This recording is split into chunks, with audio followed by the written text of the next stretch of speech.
Yeah. In your house with O'Con. Hey, O'Con in your house. Hollywood in your house. Hypocrisy's head in the clouds. Curating all kind of loud. Wrestling in front of the crowds. Paragon's holding it down. Anybody can get it. Josh Joseph standing on his decisions. He is the voice. There is no choice. We is them boys in your house making wrestling noise. Moving fast just like cruiserweight action. In your house is the perfect distraction. Pumpers in your ears when you in traction. Get this work with some wrestling action. Smoke.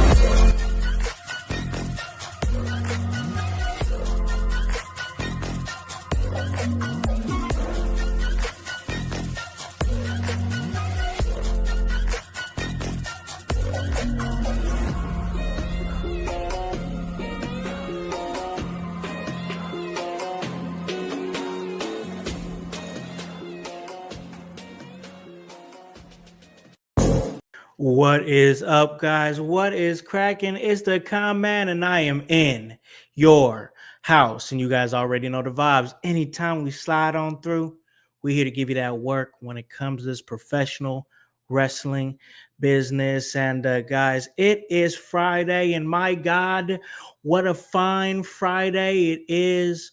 Whether you're enjoying the soft release of the special edition of WWE 2K25. I know I enjoyed it a little bit earlier. I've got a big Friday planned, but guys, congratulations. You made it through the week, and hear it in your house. When it's Friday, we get extreme. Oh, yes, we get extreme. And guys, can you feel that? I hope you guys feel that. Oh, that is right. That's right, you sons of bitches. It's Friday. It's time for the ECW Watch Along ECW Hard hardcore TV. We've been taking it to 1999, mixing things up, and boy, what a first episode that it was in 1999 there in August. But I can tell you a little bit about ECW, but I can't tell you more than what my co-host can. That's because he's the educator of Extreme. That's the voice, Josh Joseph. What is up, brother man? How goes it, house? How goes it, household? How goes it, grunts friends? Any Chaos Goblins out there? And I know the window lickers are with me, so it's ECW. It's Friday night. It's time to get extreme, house. I'm super stoked for this one. Not only the ECW episode that we're going to watch, but we got a little guest. We got a little fun. We got a little excitement happening here in your house.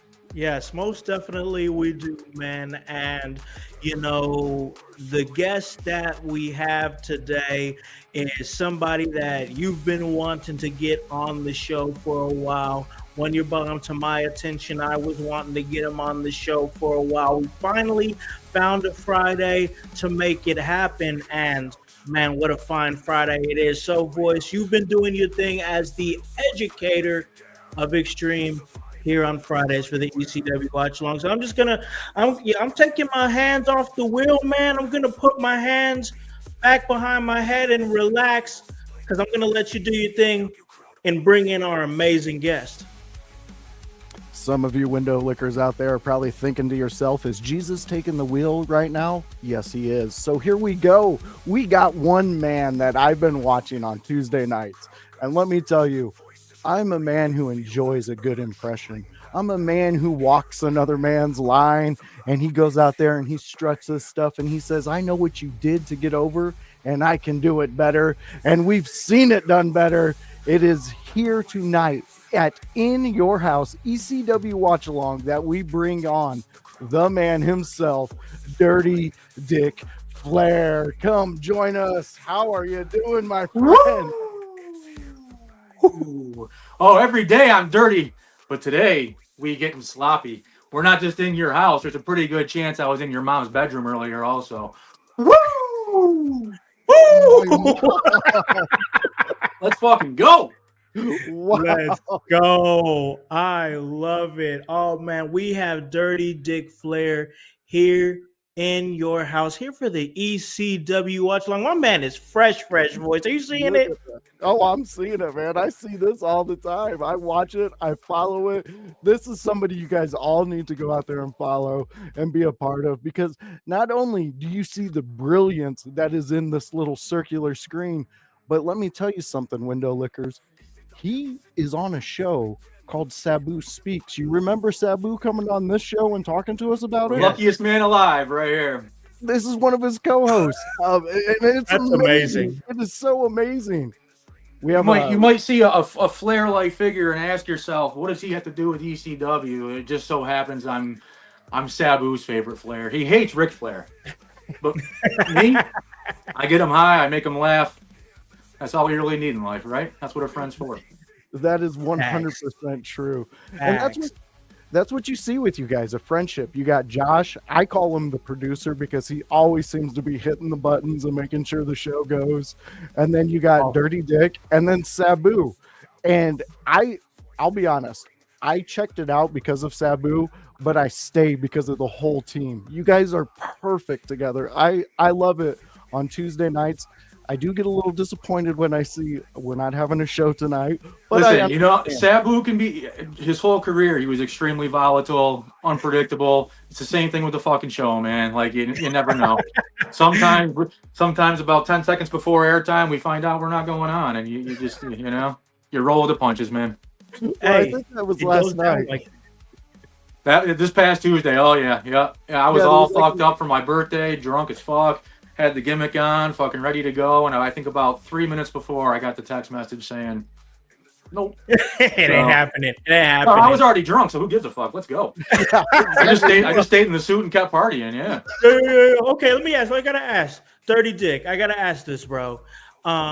So I see like some similar wavelengths with me and you, and I'll say it in this way. I mean, honestly, you're fresh as hell. I mean, just crazy fresh, bro. Like fitted, doing your thing, swagging. I love it. But another thing that I think myself and you have in common is the fact that I am the podcast producer and have been the podcast producer for the last 5 years of Pope's Point of View. Elijah Burke, the Pope, if you remember him, his Oh, time with I love TNA. Elijah. Yes, Yeah. yes. So I've been his podcast producer for years now, and like it just makes me. I want to ask this because there's always an interesting story. How did you and Sabu link up? How did you two get together and decide to make what this is, Sabu Speaks? So it actually goes back to about 2004, I would say. It was or maybe 2003. Um, I used to work for Insane Clown Posse a long, long time ago. Oh wow, okay. I would do a lot of promotional work and stuff like that, and I actually ended up becoming maybe a weed dealer to a few of them. But so I used to go. They have an annual festival every year called the Gathering of the Juggalos, and Sabu is a Juggalo legend. It's one thing that you can kind of put hand in hand as Sabu and ICP. So at the time, he was their world champion, the very first one I went to. And as soon as I heard Sabu was going to be there, I've been a Sabu fan since I was, 11, 12 years old, little kid. Yeah. Um, and so that was a main drawing point for me. And we ended up hooking up during the gathering. You're there for 4 or 5 days, and so are the celebrities. You can't really go anywhere. You're all together. So at some point, you cross paths with a lot of the people that you either grew up watching or listening to. And Sabu knew I had that good shit, so we just kept hooking up, and it happened a couple of years in a row. We kind of got we got pretty close. He was there every year. I was there every year. I always got the good shit. So we hung out a lot. And then we lost touch for about 10, 15 years. Just went separate ways. And I went to a autograph signing here at the hometown. And it was right before the Jericho cruise, which is something that I now do every year. Oh And yeah, I Sabu definitely. was supposed to be a featured guest that year. And the very first night, we ended up fucking crossing paths just like we always do and picked up right where we left off. And for 4 days straight, we were inseparable. And it was much more different than the gathering where he had to work every day, all the time during the gathering. During the cruise, he only had a few things to do. So we had tons of free time. He's bringing me backstage. I'm hanging out in Jericho's like VIP section and Crazy. drinking their liquor and eating their Crazy. food and fucking the whole time you got people like Matt Cardona and all these big names coming up and paying homage to Sabu. And he's like, yeah, forget about me. See who I'm hanging out with? It's fucking Flair. He put me over so much on the boat, and we just stayed in touch. And one night during an episode of Sabu Speaks, which is the weekly show he does on Twitch every Tuesday night, he was supposed to have Crowbar on. Crowbar canceled last minute. So he called me up about 10 minutes before showtime and said, hey, can you throw on the gimmick and come on and do your thing? And I said, yeah, absolutely. And somebody in the audience saw us and said, hey, you guys would be great together as a team. I love the dynamic. Offered to kind of keep us going, the three of us. And ever since then, That's awesome. now everybody amazing. says, how did this motherfucker get the job? But Yeah. That's amazing, man. That's cool. I'm definitely very lucky. It's led to a lot of, just like everybody else, I'm a fan. So Sure. some of the moments that I've gotten to experience with Sabu, you got to kind of keep your cool and not mark out, because inside, man, the 14-year-old wrestling fans going fucking crazy. Man, I But bet, man. outwardly you're hanging out with your heroes, man. So you got to be cool. Sure, for sure. Yeah. And honestly, that's where I would be. The 14-year-old in me would just be ready to just explode. I mean, when we interviewed him, I had to like calm myself down. I took a couple extra dab hits. You won my heart that night when I saw your reaction to like the whole. One of my favorite things with Sabu is seeing the random people that will come up to him just on the street and shit, and they're like, man, like, you changed my life, bro. Like, you're one of my. and seeing the love that people have for him all these years later. And when I Yeah. saw how happy you were, and it was legit, Oh, like it was dude. pouring through on the screen, man. Like Yeah. I It was did watching show. as a viewer that night, and I was like, man, this guy gets it. That's a Yeah. Sabu fan right there. Oh, I Yep, he am sure through is, and man. through.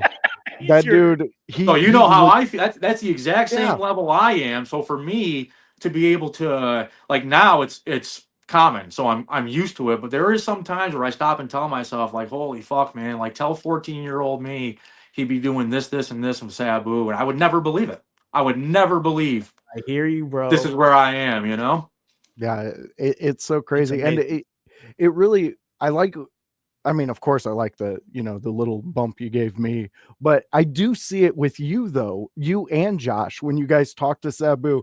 And what I've really grown to learn after interviewing him and actually having a discussion off camera with him is that he's almost like the uncle who wants to have fun at all times, and he makes jokes that make him laugh. He Yep. doesn't think anybody else is gonna laugh if it makes him laugh.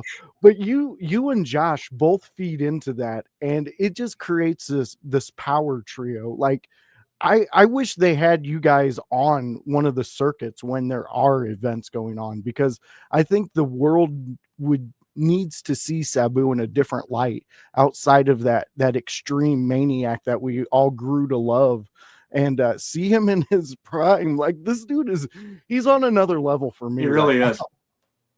Especially if you get to know him like in person. You know, Yeah. you see the guy. I remember the very first time I met him and he talked. It blew my mind. I was convinced the man didn't speak. You watched him for 15 years on TV and the guy didn't say a fucking word ever, ever. So I was really, like the mark in me said, this guy don't fucking talk, man. Yep. And when I first heard him speak, he didn't shut up for like 4 hours. So I was like, what is going on here? And he's very open. He's not shy. Yeah. He'll tell you, he won't back off from anything.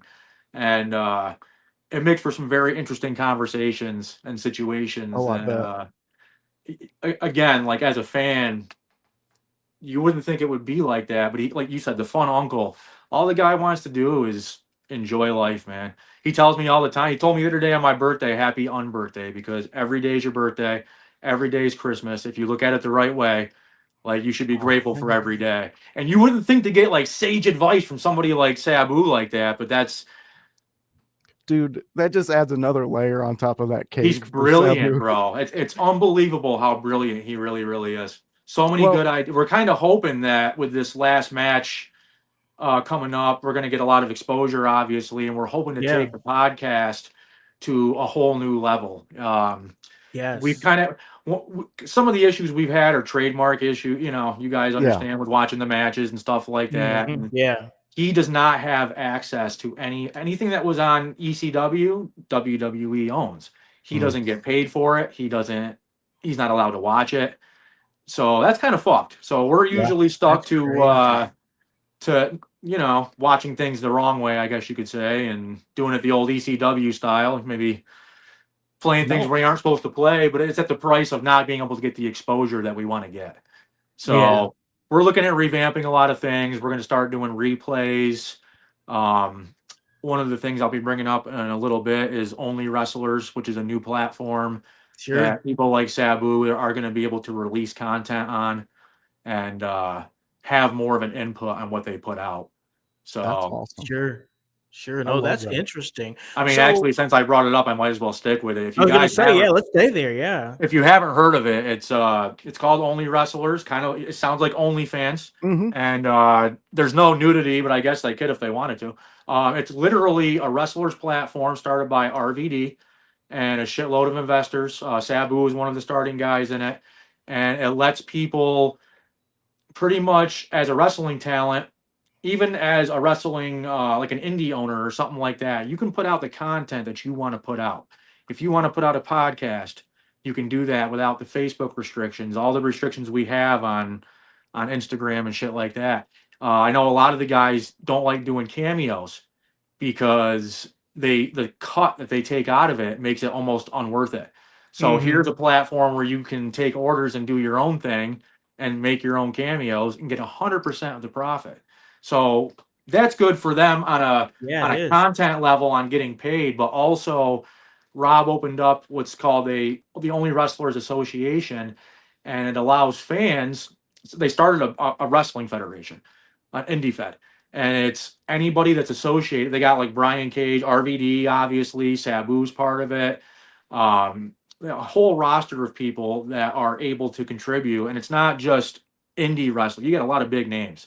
So they're putting on their first show in 2 weeks in LA, and it's 100% fan driven. The fans voted on what they want the belts to look like, who the commentary team Oh, that's is, awesome. who is participating, what the matches are. Everything is 1,000,000,000% fan based. For the first time ever, it's you have a voice and get to pretty much what you want to see is what happens. Yeah. The subscriptions are relatively cheap for each wrestler. RVD, I believe, is 100% free. So That's it's worth awesome. checking out. Anybody that out there listening that's associated with wrestling, if you're a wrestler, get on there, man. It's an easy way to get paid. It's one of the projects that I'm going to be doing here in the upcoming year, starting something with myself and with Sabu. Sure. Oh, that's You very know, cool. it's just think of like Patreon, I guess, almost, or Patreon, whatever they call it, and Yeah, Yeah. it's like that. It's a compilation of so many great talents getting to finally make their own money that's in an awesome. industry that we That's all know is kind of it's hard yes. to, unless you're in the E, and even then, you Yeah. know. Yeah. Well, we have one of our other contributors here at In Your House, Paragon, chiming in. He's saying Yes. that would make it helpful that there won't be restrictions and comments and post and monetization. Yeah. I mean, he's also an indie wrestler. He is, yeah. Actually very, very popular around this area.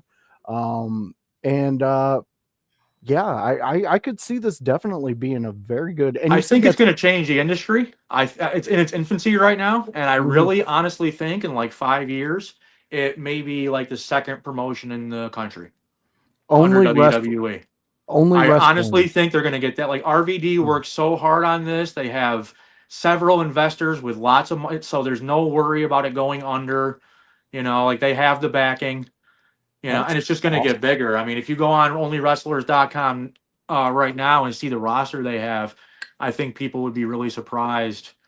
You know, and we know it's an ever-changing business where WWE's letting people go and Hmm. people are constantly in free agency. So hopefully, it's a chance to see some of your favorite wrestlers, and you can directly contribute to their career instead of giving your money to the gods at WWE who then give maybe 50 cents to your wrestler. Yeah. You know, Yeah. like No, and Facts. that's a huge huge improvement in the on the wrestler side for making money. Um well, speaking of, oh, you got it pulled up here, House. I do. Oh, that there looks we neat. go. There you go. I like the format. Yeah, Chris Masters. I mean, so many names that you would Yeah. definitely remember and know, and obviously RVD being the forefront of the promotion, that should be a big enough, draw in itself. Oh, I agree on that one. I agree on that one. There's a pretty You good chance you're going to see Sabu's. I know this match with Joey's being called the final match, but Sabu will be quick to tell you it's one of his final matches. I wouldn't be surprised to see only wrestlers host. This is just my speculation. That's not anything I've heard. It's just I think that only wrestlers is going to end up being where Sabu's actual final match man, is broadcast. it's so funny you say that because when I was talking to the guys and I sent that what happened this past weekend with Sabu, um, I that was in the back of my head. I was like, this is not going like this cannot be his last match because the love that the fans had for him when he came out and then the brutality he gave Joey, I was like, Feels like holy something cow. sparked in him, man. Yeah. It Joey's legit hurt too. Like he said himself, there's no way he's going to be 100%, let alone maybe 50%. And his match is definitely. And I don't know if anybody has been watching Joey's online presence, but he's been kind of mentioning barbed wire. yeah. So I don't Oh know. The boy. first thing he said was take the Oh ropes boy. down, and then he posted a bunch of pictures of himself wrapped up in barbed wire. So I have a feeling he's going to challenge Sabu to something that might be out of his fucking. I know Joey's good at the death matches, but Sabu and barbed wire, you're asking for your own funeral, man. Exactly. I ain't gonna feel bad for what happens. I ain't gonna feel bad. We're just gonna sit back and enjoy the time. You can't, we I get mean, to it's a death. You're signing your own death wish, man. watch. I love it. Man, I do too. Listen, I want to keep it moving here because obviously Sabu, he's got a lot of stuff that's coming up in the wins, and it's going to be amazing. And hopefully we can get a few words from him prior to his big match in April. But I got to ask about you, Dirty Dick, real quick, because I know that you are a lock when it comes to these Jericho cruises.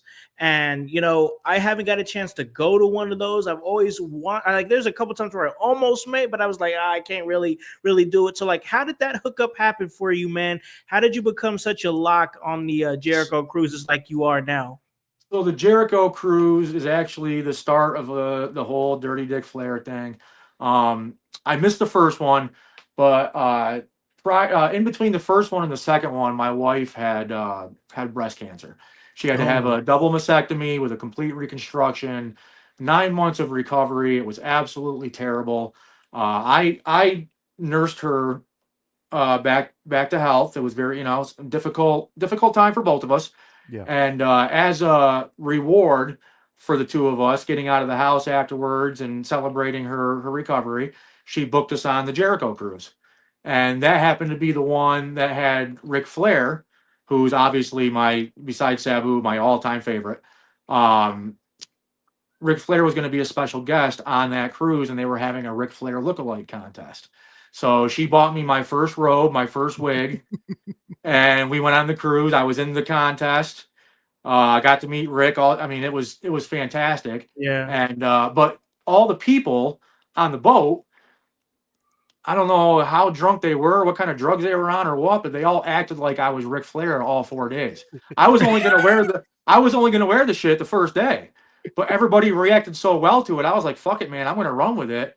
And I walk in a room and you hear fucking 6,000 woos, and I'm getting asked to take pictures and fucking. That's awesome. It was unbelievable. It was like I was one of the fucking talent on board. I was more over than I'd say half the talent. So I go back every year now, and every year it gets bigger and bigger. I believe it was the year after it was with Sabu. So everybody saw me with Sabu. Everybody, so I kind of went up in popularity, I guess. And I don't drop the gimmick. Nobody sees me.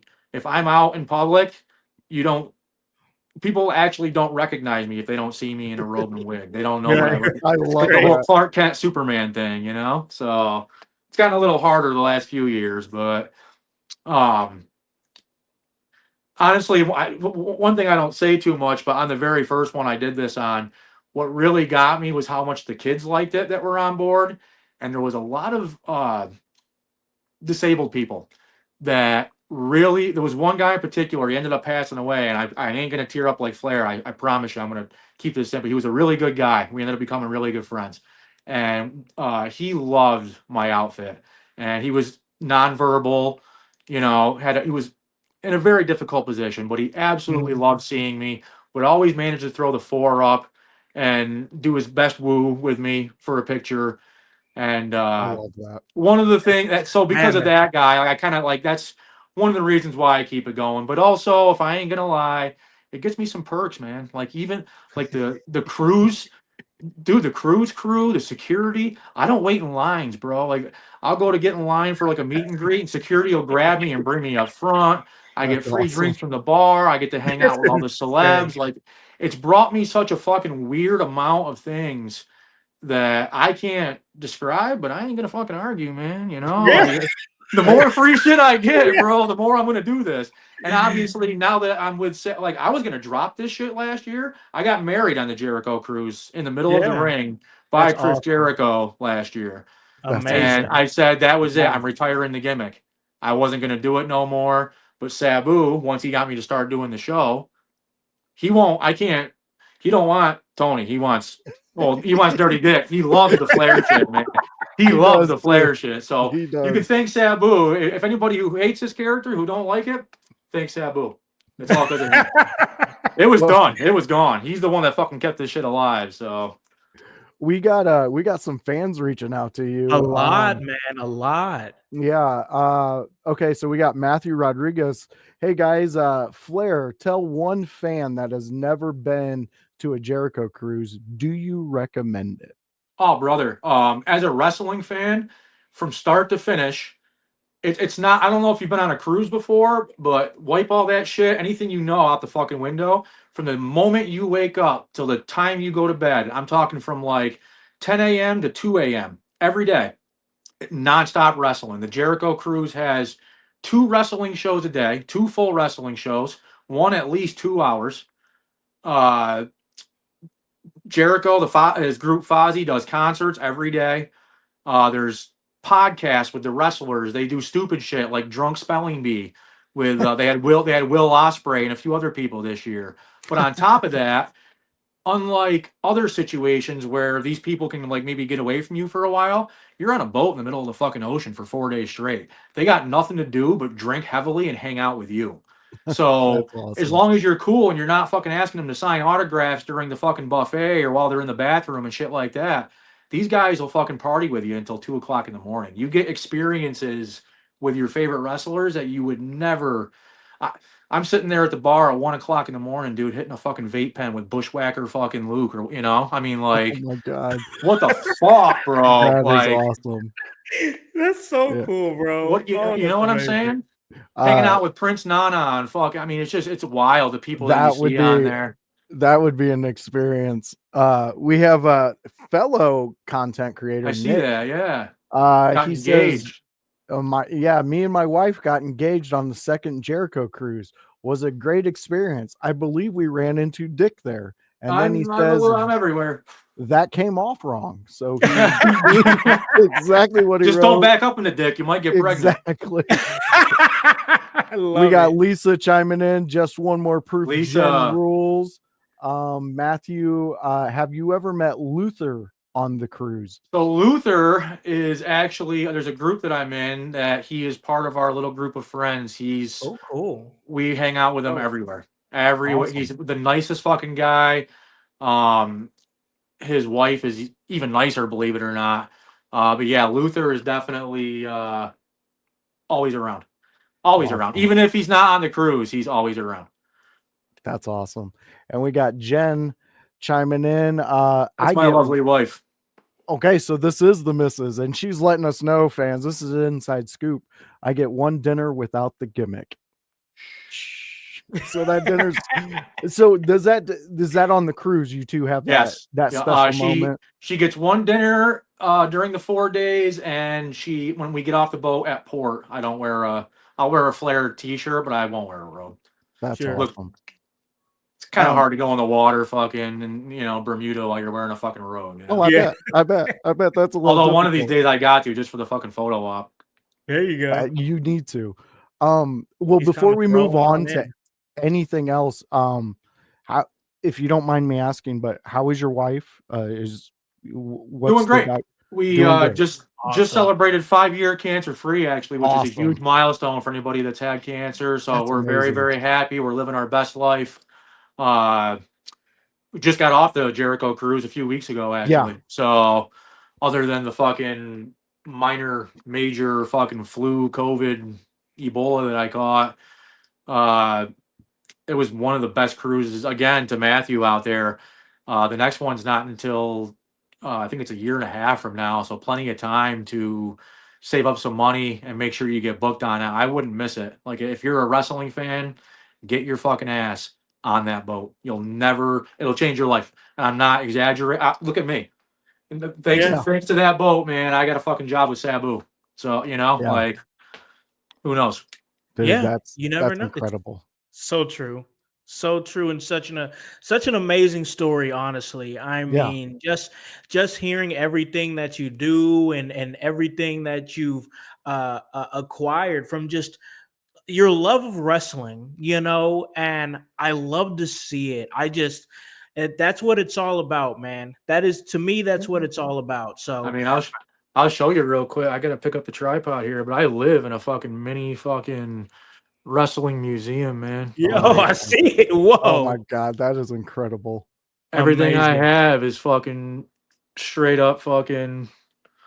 That's just one room. You know what I'm saying? I got Yeah. fucking. It's unbelievable what I put into. That's I always obviously wanted to be a wrestler, just like you, just like everybody else. I know this is the closest I'm gonna probably get, man. You know, although I did have an offer at the last GCW show to jump in the battle royal, so who knows? Maybe you'll see old Dirty Dick in the ring one of these days. Ooh, I can't Hey, wait if that happens. that Um, would be amazing. Dirty Dick, is there? I know we got to wrap it up soon. Before we go, I just want to let everybody know you can catch me, but more importantly, you can catch Sabu and our other wonderful host, Josh Greenberg, every Tuesday on Twitch at 9 p.m. I'm always posting videos and links and shit. You can find me on Facebook under my real name, which is Tony Riccadelli. On Instagram, I'm Dirty Dick Flair. On X or Twitter, I'm Dirty Dick Flair. Please like, follow, share everything I do. I'm trying to. My life goal right now is to elevate Sabu as much as we can and get that man his flowers while we're here, because WWE probably ain't tossing him no fucking Hall of Fame induction. The guy has never gotten the proper respect or even the payoff that he deserves. So everything I do now in this robe, even stuff like this, it's so we can elevate my boy Sabu and get him back to where he needs to be, which is in the public eye. Yes, So Yes. dude, No, I I respect it. wholeheartedly. Yeah, that's us to a T, especially with this. I mean, he's a huge reason I even threw this idea at House, because there were Mhm. some Sabu matches he said he's never even seen, oh, and I was dude, like, that's oh got to well, change yeah. immediately. So that's why we started this show, and Exactly. and he's seen some Sabu matches where he's like, oh my Like, God. no exaggeration. People are going to sit there. I'll sit here and say, obviously, Ric Flair, one of the top wrestlers of all time, but one of the top wrestlers of all time also that doesn't ever get mentioned in the conversation is Sabu. The man changed the game. You see chairs and tables and the style you see today Yeah. because of him. He was the Mhm. first. You go back to 94, 95 when he first came in, and there was nobody else doing that. WWE had clowns and garbage men and fucking you, you weren't seeing Yep. that on any other television except for when Sabu came out. And now you see In, it everywhere, you know, and influential. it Yeah. really was. It really was. All the high flying stuff I think you see today. Obviously, he wasn't the only one, but he was definitely the pioneer. Yeah. So He was the one they were watching, though. fuck Hulk Hogan. It's all about Sabu, baby. Yeah, let's go. Let's go. All right, man. Okay. So, what we do here at In Your House on Fridays is we get extreme. We watch some ECW, and Voice has us in 1999. Now, Dirty Dick, I know you got a lot of things going on. A whole lot of women that still kisses from Space and Mountain's whatnot. open 24/7. Sorry to I the know wife, it. but she knows. I know it. I It never love it. I closes. love it. Woo! But I'm wondering if we can get a little bit more of your time. If we can get you to join us for our ECW watch along. Oh, fuck yeah. I would love to. Yeah, awesome, Absolutely. awesome. I All haven't right, all drank right. all my fucking drinks or smoked all my weed yet. Let's go.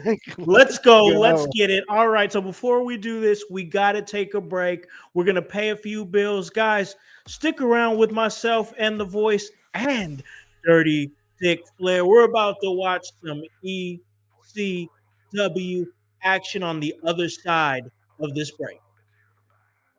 Hello, everyone. It's the Pope Elijah Burke, founder and president of the Love Alive charity. I wanted to take this brief moment to share with you my charity's continued humanitarian efforts to positively impact the impoverished communities in and around the greater Jacksonville area. This cannot be possible without your support. If you'd be so kind, please take a moment to visit our website, love-alive.org, to learn more about the charity and its mission. Also, feel free to donate to our 501c3 organization that operates off of the donation of the public, which is you. Whether that be by website or via Cash App, $1 help makes a difference in the lives of others as we continue to positively influence many people by being the change that we wish to see in the world. Exciting things are happening at the Kokomo Press. Yeah, very exciting things. Not only are we bringing you comedy shows, an open mic once a week, skits, videos, funny jokes on our page, and satire news stories, but now you can support us by going to kokomopress.shop. It's that simple. You go to kokomopress.shop, you find a t-shirt, you find a hat, maybe in the future some stickers and some posters. You go on there, you buy one of those from us, and percentage of the proceeds will go to us and help support what we do. We appreciate every person who just likes, subscribes, does all that. But if you go to kokomopress.shop and you buy something, we'll know who you are. You send us a photo of it. We will post it on our page and shout it out. Thank you so much. Go to kokomopress.shop, buy all your shirts and hats needs, and support the Kokomo Press. Thank you guys so much. kokomopress.shop. Hey guys, welcome back to In Your House. And guys, you guys feel that? That's right. It's the ECW Watch Along, ECW TV. And this is season 2, ladies and gentlemen. And what a season 2 it has been. We are in 1999 here at ECW. And man, we have our amazing guest, Dirty Dick Flair, coming in and chilling with us and having a great time. We're about to watch some ECW Voice. Time for you to educate us on some extreme. Where are we at? What are we watching? All right, so fans, get to that Peacock app and get out there and find ECW Wrestling. That's what you need to be at. Once you click there, we need to go to Season 1, Episode 2. That is September 3rd, 1999. In the description, we have ECW champion Taz defends against Tajiri, and the Dudley Boys say farewell to ECW. If you're, yes, I mean they're ready to go to what we all know as the WWE. I ain't gonna lie, that was like one of the most heartbreaking moments for me as an ECW fan when I was a kid. Me too. I was a 17-year-old fucking very sad person when I heard they were going, because I knew everybody was going after they left. I knew. Yeah. It was like a domino effect right after they got out of there. But this does bring us to one of the conclusions of one of the longest stories told in ECW. So stay tuned throughout the whole match and see what we're talking about. All right. I'm excited for this one. Voice, you've been hyping this one up to me all week, bro. All week. I'm excited. Not only is this a really big episode, we're hanging out with Dirty Dick Flair, man. So yeah, I'm ready to get this thing started. I'm hyped. I am ready to go. We are all ready to go.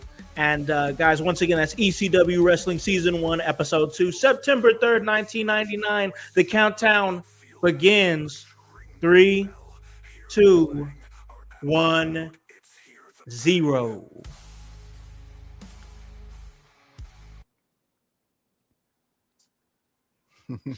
I like this. I do like this. Yes, it is the man himself, the guy who will be defending against Tajiri. And fans, you know, you've heard me talk about it multiple times. Tajiri, one of my all-time favorites in ECW. His whole character change and then him teaming up with Mikey Whipwreck was just phenomenal in ECW. Yeah, that dynamic with the Sinister Minister as their manager was maybe one of the best parts of the late stages of ECW, when they had kind of lost some of their other talent that had made them big at the time. Exactly. And definitely gave credit to their tag team division when tag team wrestling wasn't really a highlight back in 1999, you know? In the bigger federations. Yeah, I completely agree with that. And Tajiri is with Steve Corino and Jack Victory. Corino is definitely known for the later years of ECW, which, love or hate Steve Corino, the man knew how to draw. He knew how to draw, and he did it very well. Seeing him with Fred Durst on stage when him and Fred Durst had their little altercation. Yeah, that was fantastic. Look at Taz. I know. Taz was like the best. Like when I was a kid, I was like, man, wrestling's fake, but I don't think Taz knows that. I'm there with you. Know, like way to describe that. Dude would clothesline somebody and take their fucking head off, dude. I just don't think he understood that You're supposed to leave your opponent for the next match too. Yeah. I really love when we had Sabu on. He let us know how much he did not like Taz. Oh, sure. Not Yeah. Not a fan. He let us know. Ooh, okay. Look at it. Ooh. Yeah, this is a really good match. The way that Tajiri sells for anybody, but especially in Taz, the way he can make a move look even. Ooh, nice springboard. Yeah, that springboard back elbow was nice. I recently, at the Hammerstein Ballroom show that Sabu made the surprise appearance at, I had the extreme pleasure of getting to share a locker room actually with Tajiri and Tanaka and Little Guido. But Tajiri that's performed fire. that night, and I'm going to tell you, man, like obviously he looks a little older, but holy fuck, can he still go? Oh, I It was bet. so unbelievable to see him in the pants and spraying the mist and hitting those the best kicks in wrestling history. Oh There's yeah. nobody who can kick like Tajiri. Oh, I know. Tajiri just had this magical foot. Yes, educated feet for sure. Oh man. Taz is just brutal force. Yeah. Let me skip the shoulder and the chest and just kick you right in the fucking ear, bro. Oh man, he's got him in the corner right now. Taz, man. Well, I mean, honestly, that was another guy WWE kind of screwed. Oh, damn. Beautiful Tazplex. Which, I mean, you got to have some type of arrogance if every like big move suplex that you do, you just call it the Tazplex. I know, right? I fucking love that gimmick, man. Because he like his suplexes were a step above, and for a guy that is not that tall, like it doesn't matter how big his opponent was. Every suplex you saw him throw, 100% fucking real. You don't need to jump with Taz. He will fucking throw you. Oh my god. It's so beautiful. Look at that, boy. Look at that. Look at that Tazplex. That's nasty work, bro. That is nasty work. Dude, these two have every single human being on their feet. Oh yeah, nobody sat down. That's what I loved about ECW. It's a vibe, bro. Like that's what keeps bringing me back. I'm like, it is such a vibe. Like it's just that cult-like, anti-corporate. We're doing it for the love. Raw down gutter. That's what it felt like. It really was. It felt like a fucking just watching it made you like a rebel, Like, yes. It was a big fuck you to everybody else, and that's why I love it, dude. Like, this is so brutal. Did you guys have a chance to catch a live show back in the day when it was fully active? No, I never got to go see them live. Oh, I didn't either. We had. What about during the reboot when WWE booted them back up? I wouldn't. I did go to one of those. That would have been a no-go for me. I was there in Cincinnati when CM Punk won the ECW championship. Okay, so yeah, they were pretty deep into the not so ECW by then. Yeah. Mm-hmm. Yep. The last ECW show I went to was the debut of CM Punk at the Hammerstein Ballroom, actually. Really? Yeah, he beat Just Incredible. And right then, I knew, I was like, okay, so no matter what, it's CM Punk, so he's going over. But when they brought out Just Incredible, I was like, it's not good. Dude's a former ECW champion, and you're jobbing him out like that, bro. Like, that's not a good sign, dude. Yeah. And I was right. When we started watching the ECW weekly shows, we started it off with Just Incredible and Jerry Lynn's first night. He sleep. My bad. ECW. No, you're good. You're good. He put him out. That's how fast the Taz match ends. He locks in that fucking Kata Hajime, and you're done, man. Yep. And he surprised Tajiri with it. Yeah. He's just like, just grass that man. Took him down. That's actually a good finish, honestly. Yeah, it really is. You know, a lot of Taz matches, I felt like he kept short because he was really trying to push that fucking whole MMA style gimmick Yeah. when that wasn't when that wasn't a thing yet. You know, No, Yep. I agree with you on that one. And it worked well for him too, it because did. I mean, Oh yeah. like how many character changes did we see with actual Taz until he landed on the Taz? Yep. Now, voice. This is what I'll be talking about every single week. We got a whole match, and now it's the intro. Yeah, now the intro's hitting. Now Yeah. we in the intro. Yep. I love the way they do that. Okay, so we got Matthew Rodriguez jumping in. Flair, thoughts on the Cena heel turn?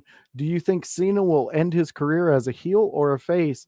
And how would you book the face turn Flair?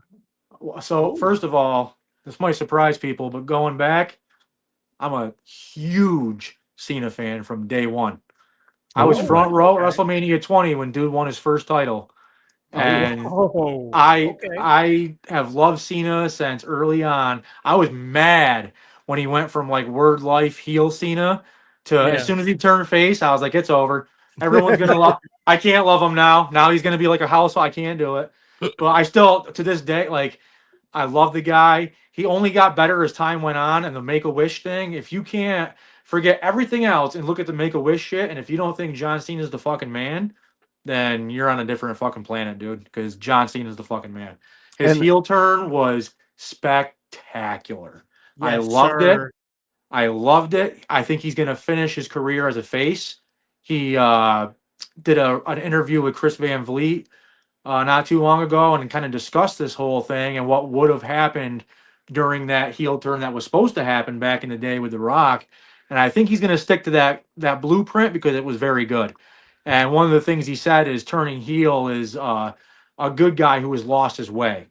mhm. And clearly that's where we are with Cena. He's got like a 5-year losing streak, I think. He's lost every match in the last 5 years he showed up for. Yeah, he lost a No lot. kidding. Yeah. To everybody. Yeah, he's lost to everybody.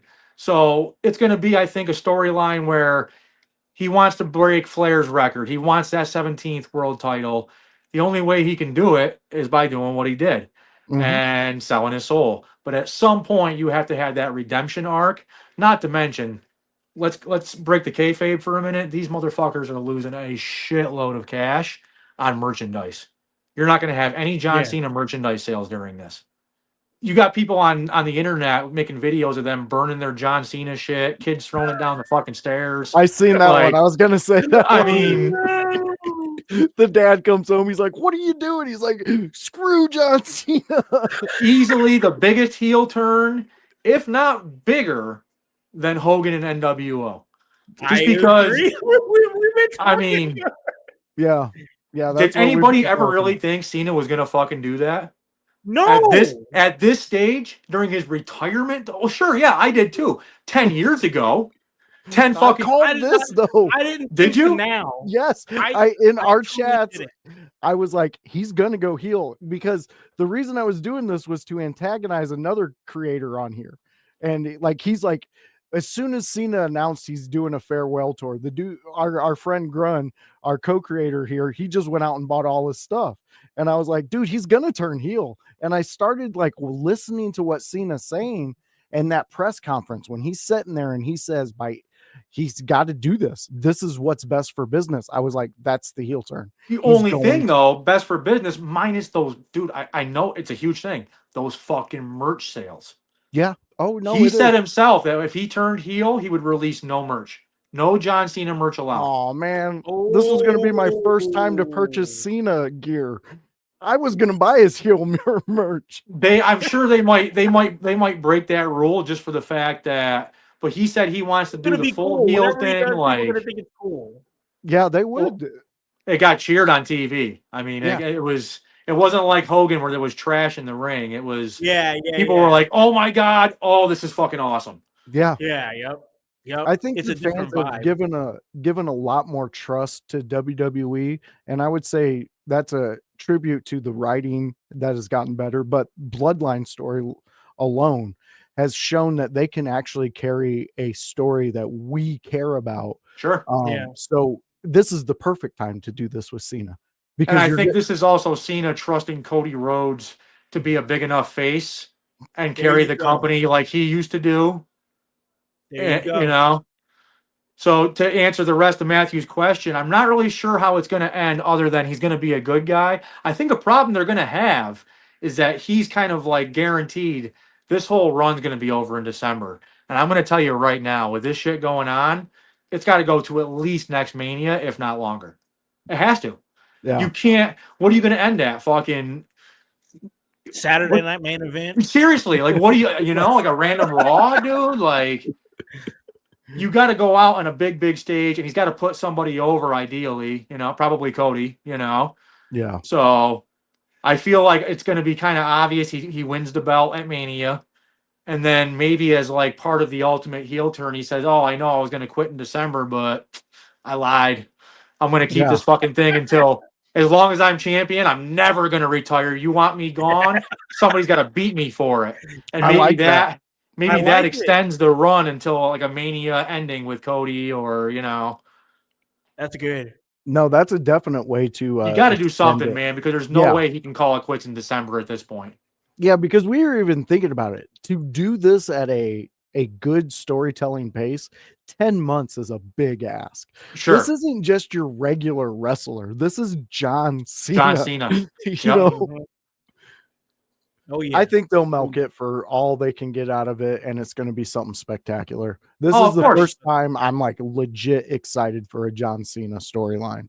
I come from a different era. He didn't grab me when he came out.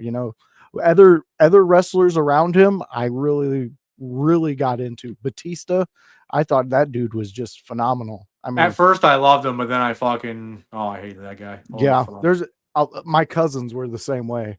He was were all great about when he was Batista. like part of fucking Evolution, and I Yes. wanted him to like break off, but then like I just have a problem with good guys, man. Like I Yeah. can't. It's very rare that I like a guy when he's a good guy. It's Yeah, hard I for like me. that. I'm a heel at heart. I love the bad guy shit. Growing up, I didn't like Hogan. I liked everybody else that went against Hogan. yeah. I didn't like Bret Hart. I liked Ric Flair. Yeah. Shawn Michaels. I love It's it. just I something love about it. the heels. There's just It's something just about something. the heels. They're cooler, bro. Like, they're the one. Razor Ramon, bro. Come on. Who was Yeah, fucking yep. cooler than Razor Ramon? He was the ultimate bad guy. Dude, even my run voice is Hollywood House. I had a blast as a heel manager. A Oh, yeah. blast. It was great. So that was awesome. And speaking of heel managers, look, That's what I was gonna say. it's our boy. Bill Alfonso, man. You gotta love this dude. I Oh, love bro. this dude. You love the We guy, said- but you hate the whistle. Yeah. You have to, That is he true. just slapped the shit out of. Oh, and there he goes. He really slapped Jerry Lynn. Oh, Jerry Lynn ain't gonna fuck around either, man. Oh, there's No. RVD. You knew he was coming out. He ain't gonna let old Bill Alfonso take too No, he's much. not letting that happen. Man, RVD, such a talent. Whenever somebody says, "Oh, what's ECW?" I never heard of that before, and I go to show them a match, it's either RVD and Sabu, like probably the stretcher match or something like that, Oh, or that's a RVD great and Jerry Lynn, just because. I mean, they see something like that, especially back then, man. Wrestling was not like that. Yeah. These guys were so ahead of their time. Oh, they really were. And I find that difficult too. Like when I meet somebody who doesn't know about ECW, it's like I want to show them a match where it hooks them and then show them like the extra matches that hooked me, Right. But RVD, that stretcher match is definitely one. Oh, that dude. So I showed sick. you House that stretcher Yes. match. The one Yes. where he didn't even let him get off the stretcher. No, He just and then that was continued his legit. Like match. he talks about that. Sabu tells me about that all the time, and he always laughs about it. But he's like, "Yeah, I wasn't fucking. He's going out how I say he's going out. Yeah, I'm not we going out asked on a him fucking about stretcher." that. He said. Yeah, we definitely. I had to ask him about that specific match, and to hear him talk about it and know that him and RVD were laughing their asses off. Oh, at yeah. some of those parts. Oh no, we got the Dudleys coming out. So yeah, we got the Damn. Dudleys and Balls Mahoney and Spike Dudley as their opponents. That was a pretty good feud for a while. They were the ones that did a lot of the flaming tables and spots that were on TV that you weren't really seeing on Raw and shit back in the day. Even Yeah. though Raw was in the middle of their Attitude Era, they weren't touching flaming tables. No. Or Oh, throwing God, a it's guy dirt. like a lawn dart out into Oh, the man, crowd. poor Having Spike. having everybody surf him. Spike is like the most underrated fucking bumper in wrestling history. Nobody Totally took the agree. bumps like he did. Yeah, throw And that out might the be all damn- he's known for, throw it out but of the ring into the crowd. Yeah. it's one of my favorites. And then they crowd surf him. Oh, that was I loved it. I loved it. It was amazing.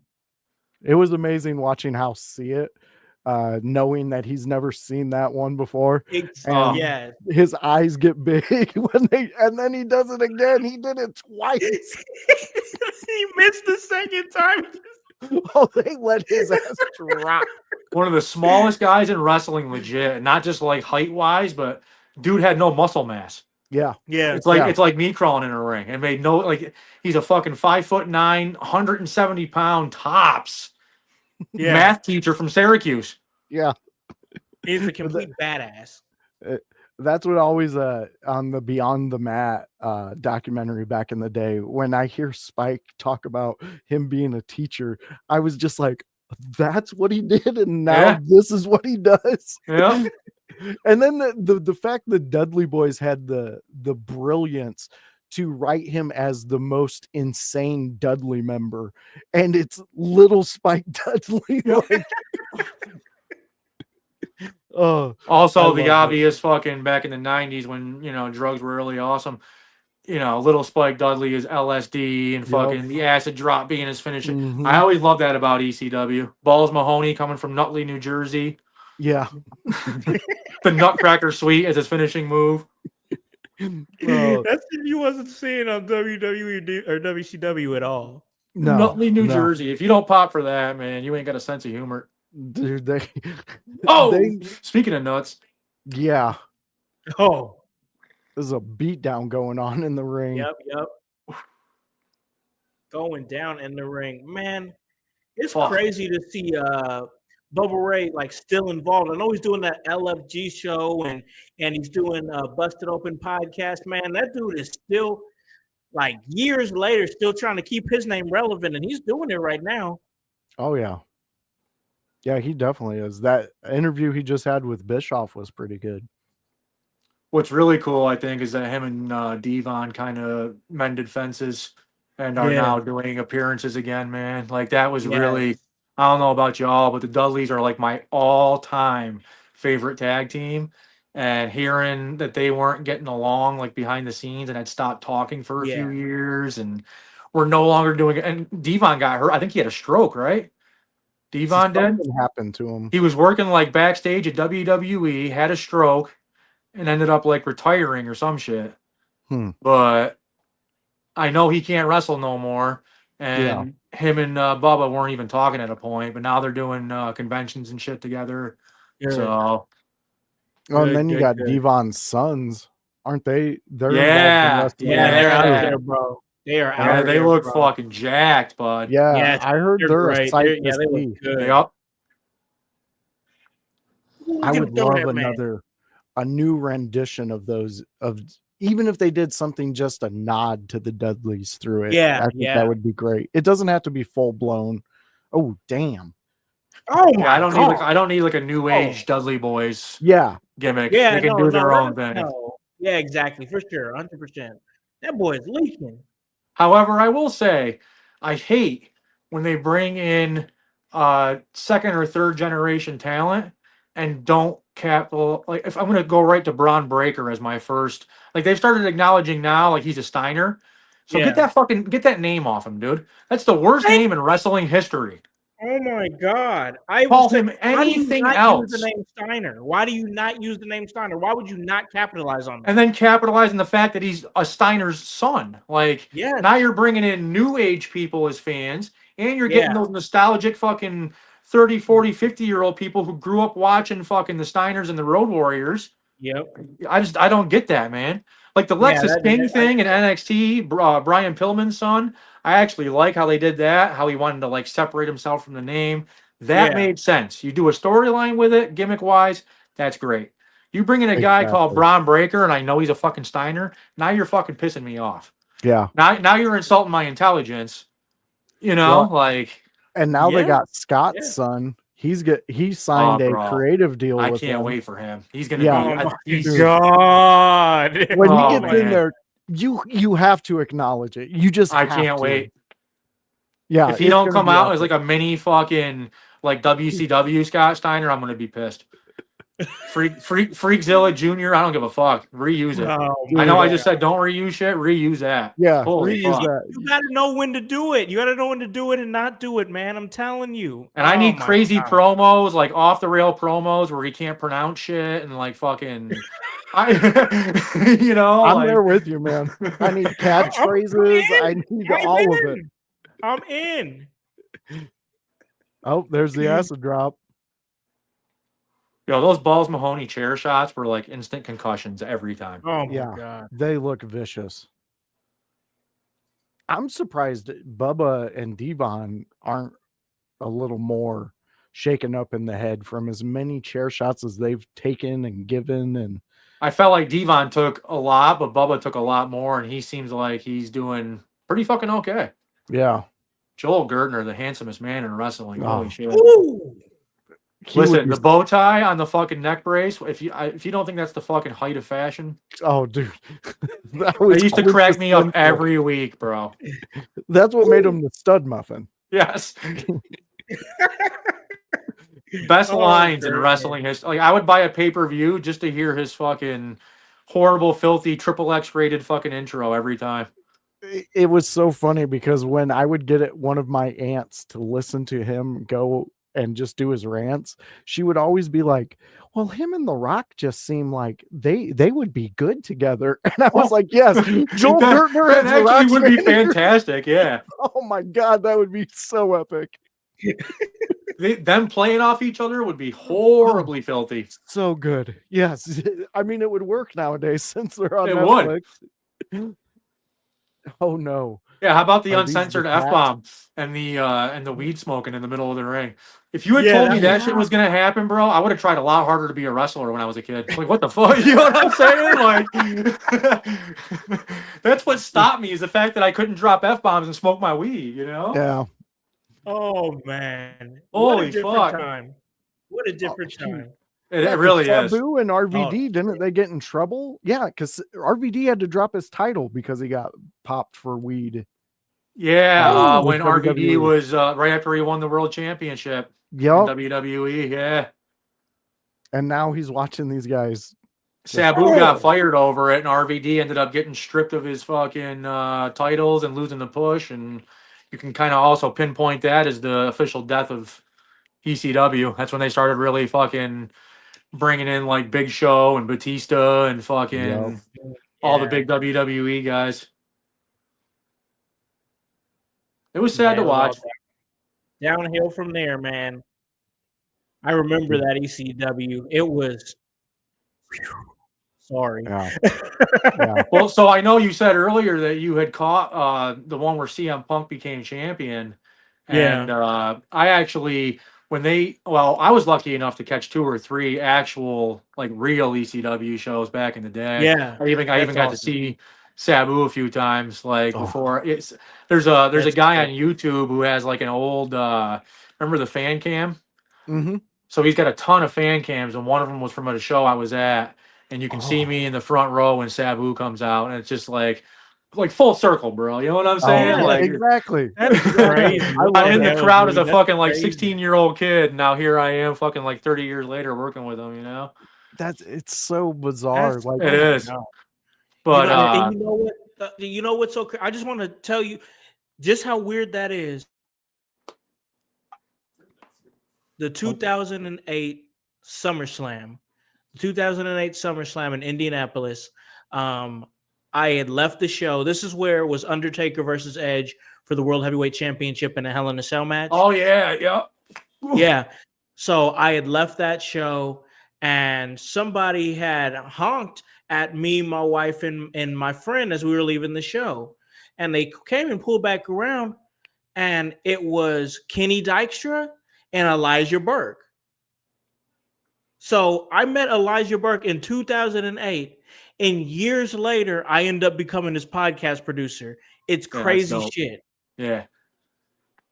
That's so awesome. Full circle Yeah, shit, man. I'm telling you. yeah, man, I'm telling you. Ooh, that man went through that thing. Oh God, that chair shot to the head. Yeah, dude, Yeah, I went to both of the one night stand shows. I went as soon as they announced those, I fucking spent a bunch of money on front row tickets to each one of those. So I was there when they relaunched, and then when they first relaunched, they did a bunch of like house shows at old places they used to run at. And I caught a few of them, and I'm telling you, man, like I had high hopes. You had Sandman coming through the crowd and pouring beer in Yeah. people's mouths, and like there was no fucking WWE guys yet, and they were really focusing on like old ECW. I remember they had a beauty contest between I think it was Francine and I can't remember Kelly. I think it was at one of them, and Kelly got booed out of the fucking building. You got fucking 45-year-old Francine getting fucking, you know what I'm saying? Like standing ovation, man, and fucking this gorgeous poor little girl who had no idea what she was in for. Fucking, she's like Yeah. 19 at the time. Fucking getting booed and called a fucking STD slut by all the ECW fans and fucking. Oh, dude, the vibe was there, bro. Like when they first Yeah. started off, the vibe Oh, I was there, bet. and then they. I bet, because I remember how excited I was as a fan to know that yes, we did what we knew as ECW was gone, but we're getting this, resurgence of it, and Paul Heyman's there. So I was Right. like, oh my God, it's going to go right. And then, I mean, there were some moments that you can go back to and look. The one night stands, I thought those were great moments. Bro, I ain't gonna tell you. I cried at one. I ain't bet. afraid to tell you. The No, very I first would one, too. bro. I thought it was the last time ever, and I had tears in my eyes, bro. Yeah, dude. I I'll couldn't bet- believe like some of the. So it was at the Hammerstein Ballroom, and there was people there, like old ECW fans that like you either saw from TV. A bunch I knew personally, like Tie Dye Guy, who's a good friend of mine. Yeah. Oh wow. Just it had such a fucking like the vibe was there so much, and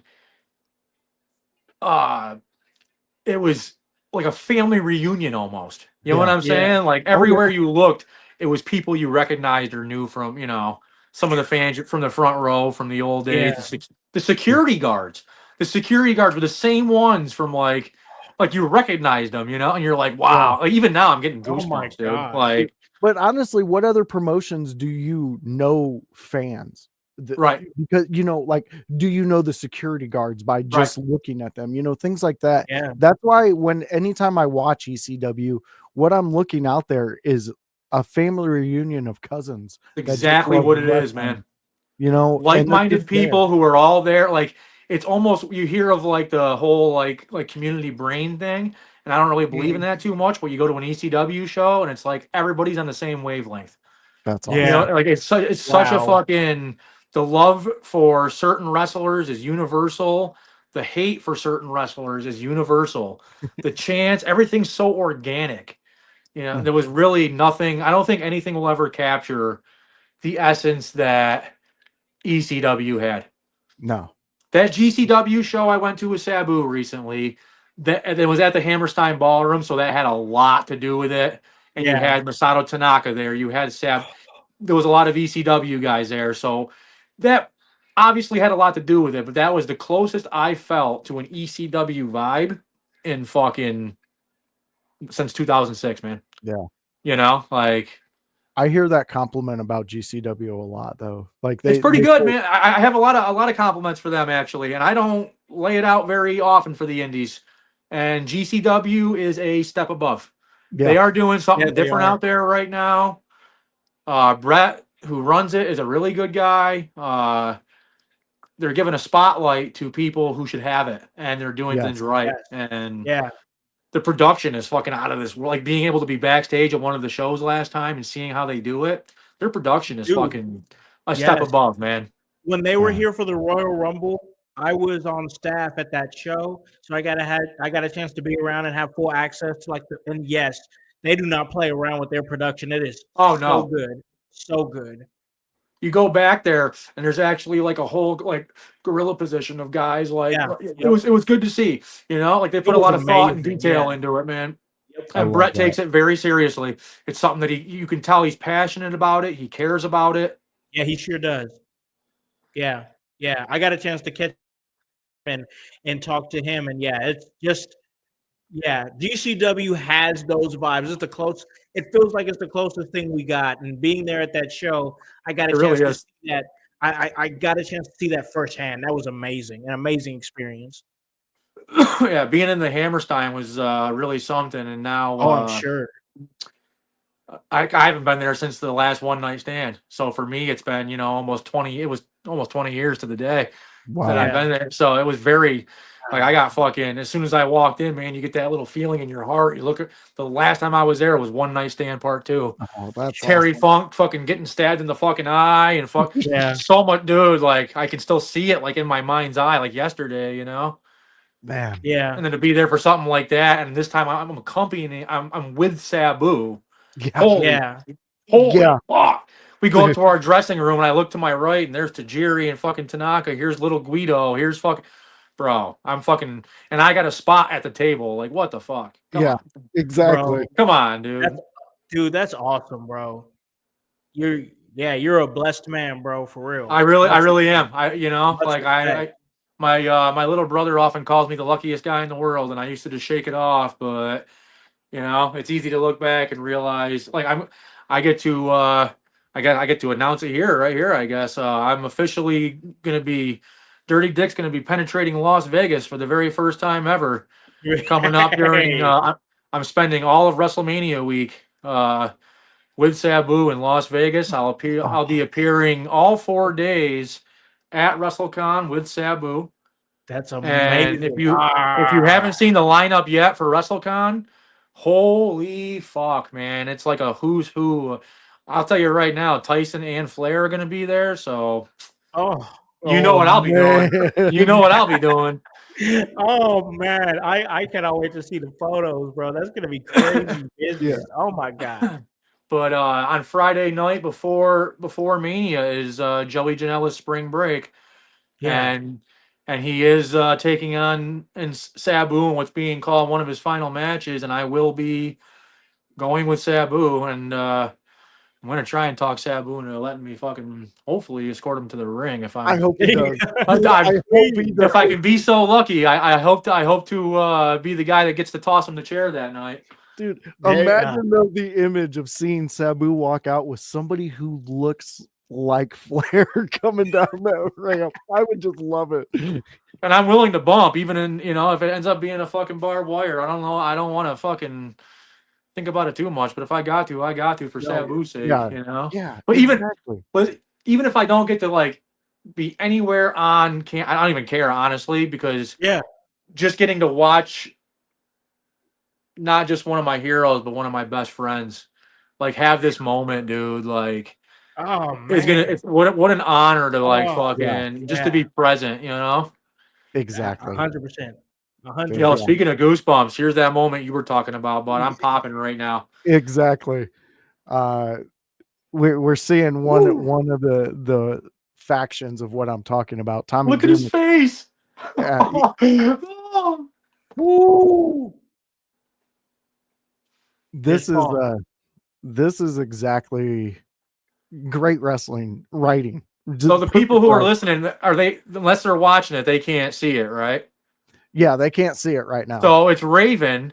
We have Raven making the save for Tommy Dreamer and helping him win the tag team title. This is when the height of WCW versus WWE, the Monday Night Wars, Raven defects to back to ECW. And the famous story with that was there was a big production meeting before Nitro, and Eric Bischoff said, anybody who wants out of their contract right now, stand up, raise your fucking hand, and you're free to go. No strings attached.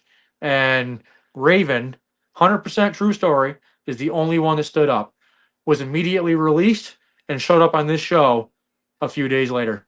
Yes. 100% true story. And he helps Tommy Dreamer, who is his lifelong opponent, since apparently camp when they were 9.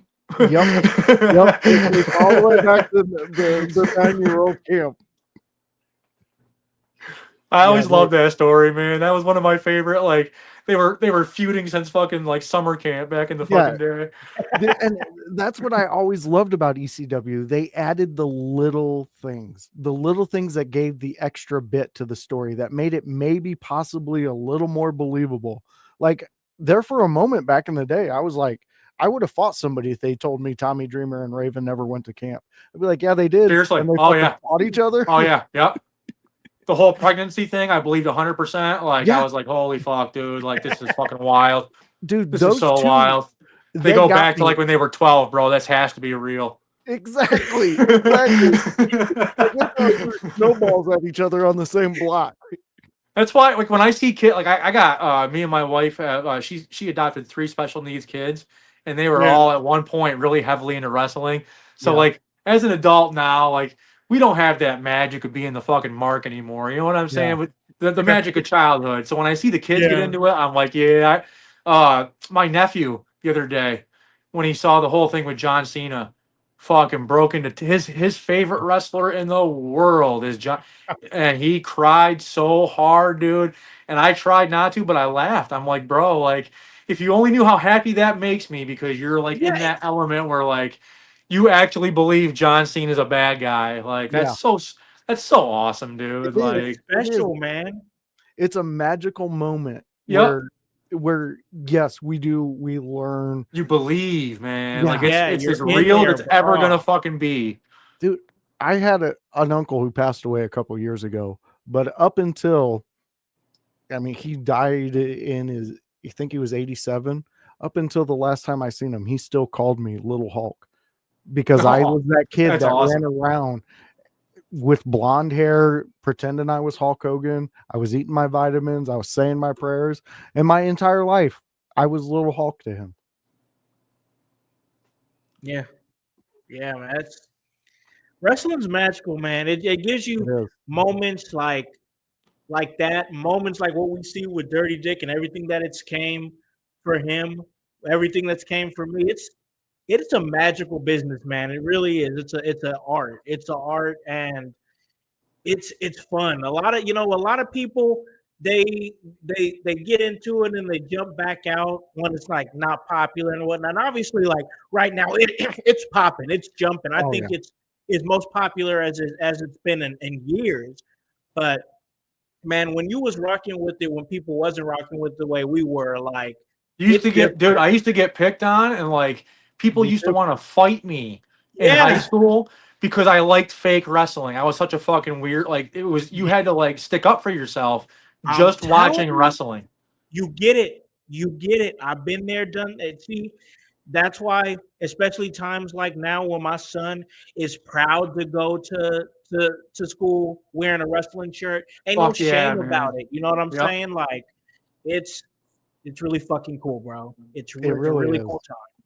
It's a real cool time. Not only is it magic, but for me, and I'm going to get personal here for a minute, but I think it's with mental health, and it's something that I really believe is important to talk about nowadays. Because when I was younger, mental health was just like wrestling, another thing that you got made fun of over.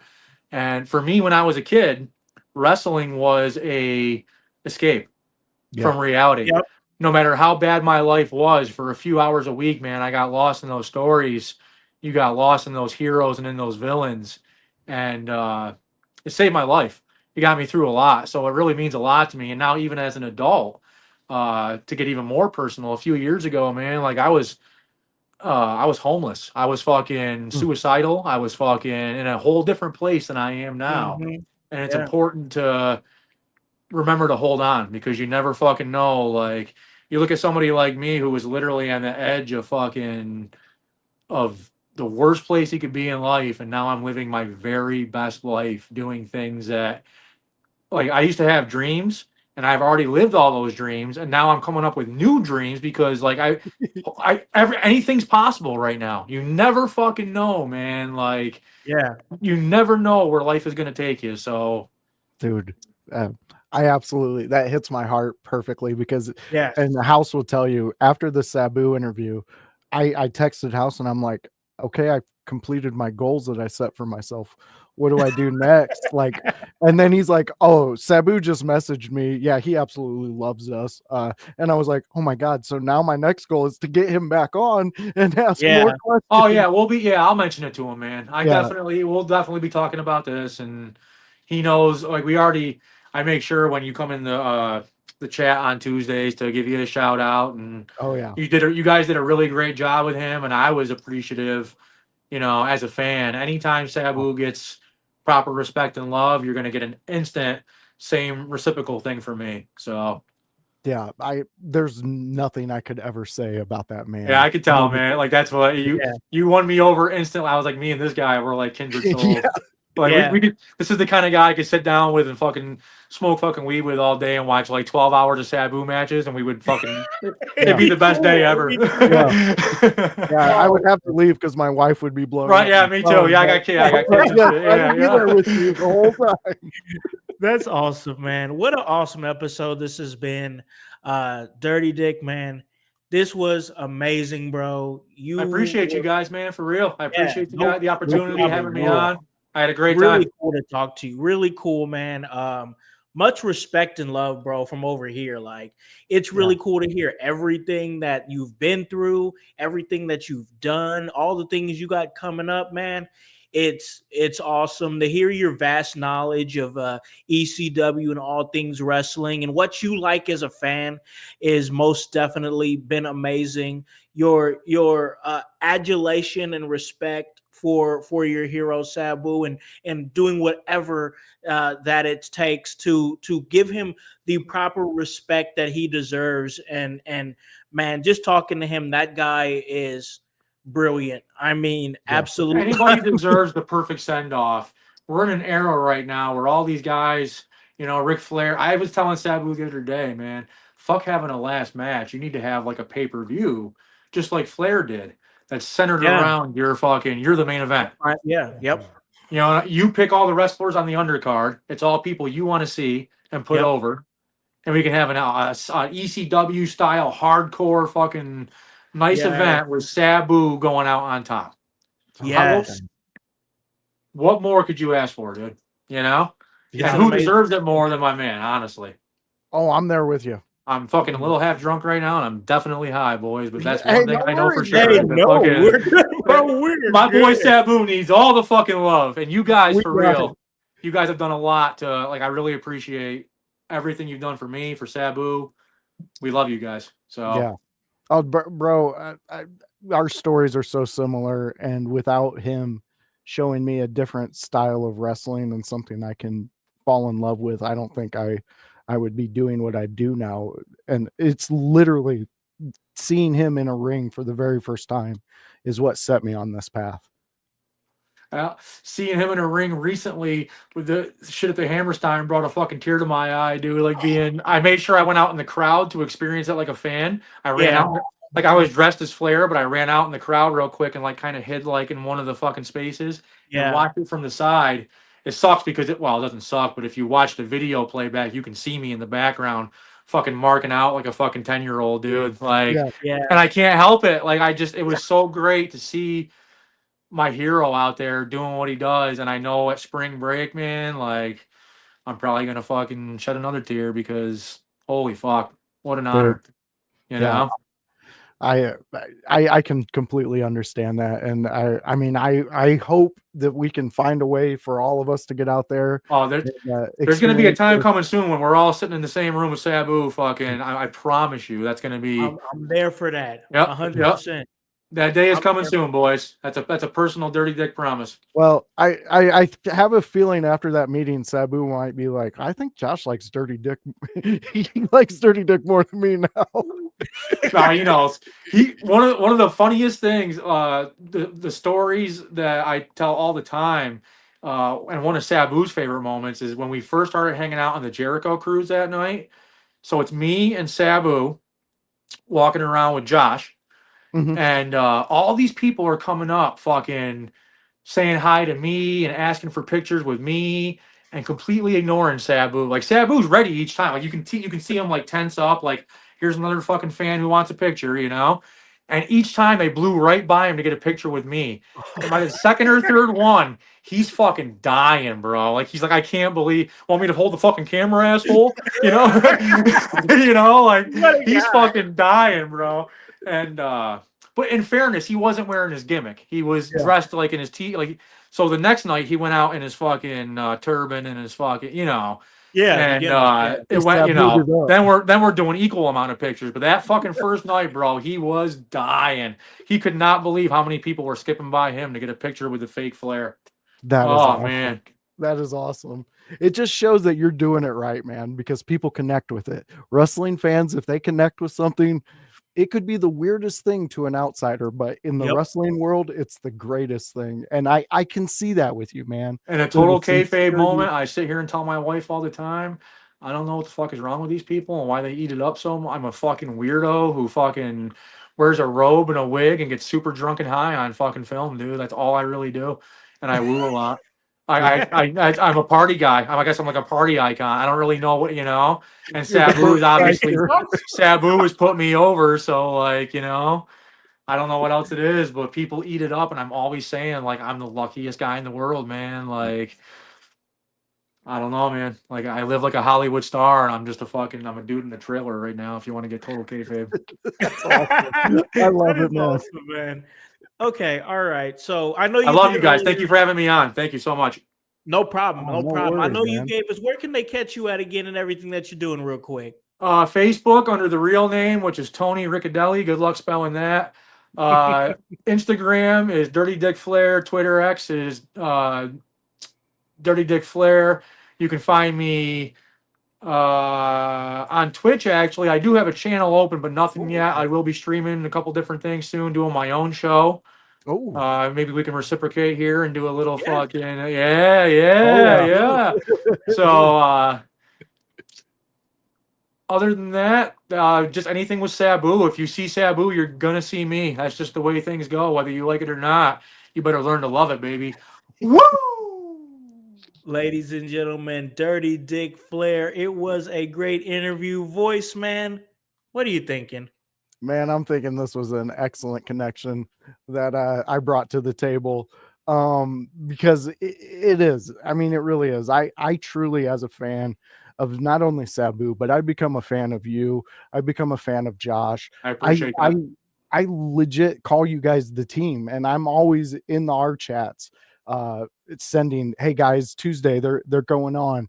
Just jump in the chat. Yes. Tell them you're IYH. I swear they'll acknowledge you. Oh yeah, seriously, we appreciate anybody that comes in. There's a lot of things coming with that. We might not even be on Twitch anymore soon. Honestly, we're trying. We might rebrand the show. Like, there's a lot of stuff we talk about behind the scenes that, you know. But we'll keep everybody updated, and I know you sure. guys will. You know, Oh yeah, you're a big part of that, so we appreciate it. Yeah, and you just, you know what? Thank you guys for being there on Tuesdays, doing what you do, and Oh, it's an honor on my part, man. Like, dude, I've you heard more than a show- few times. I'm one of the only guys that can actually get Sabu to speak. So That's exactly what I was gonna say, dude. Your energy, I can see, brings a certain thing out of Sabu, and I want everybody to see it and experience it. And thank you for giving us your time, man. Oh, thank you guys. Thank you so much. Hey, no problem, guys. This was a great interview. ECW Watch Along, ECW Hardcore TV with Dirty Dick Flair. Guys, it's all part of what we do here at In Your House. And guys, let's give you that work. And that's HOWSE. And that W does stand for work. So for my man, Hypocrisy Jones, for the voice, Josh Joseph, for the Grundmeister, for Divinely Designed Danny O'Neill, for Kevin Calloway, of course, Relentless Ray Larson, and the world's most dangerous podcaster, Paragon. I'm Alakon, the Concept House. Here to remind you guys to tell a friend, to tell a friend, to tell a friend to hop on this bandwagon, get on or get gone, because the household, well, we still going mighty strong. You guys have a great day and have a great weekend. Peace. Yeah. Yeah. In your house with O'Con. Hey, O'Con in your house. Hollywood in your house. Hypocrisy's head in the clouds. Curating all kind of loud. Wrestling in front of the crowds. Paragon's holding it down. Anybody can get it. Josh Joseph standing on his decisions. He is the voice. There is no choice. We is them boys in your house making wrestling noise. Moving fast just like cruiserweight action. In your house is the perfect distraction. Rumpus in your ears when you in traction. Get this work with some wrestling action. Smoke.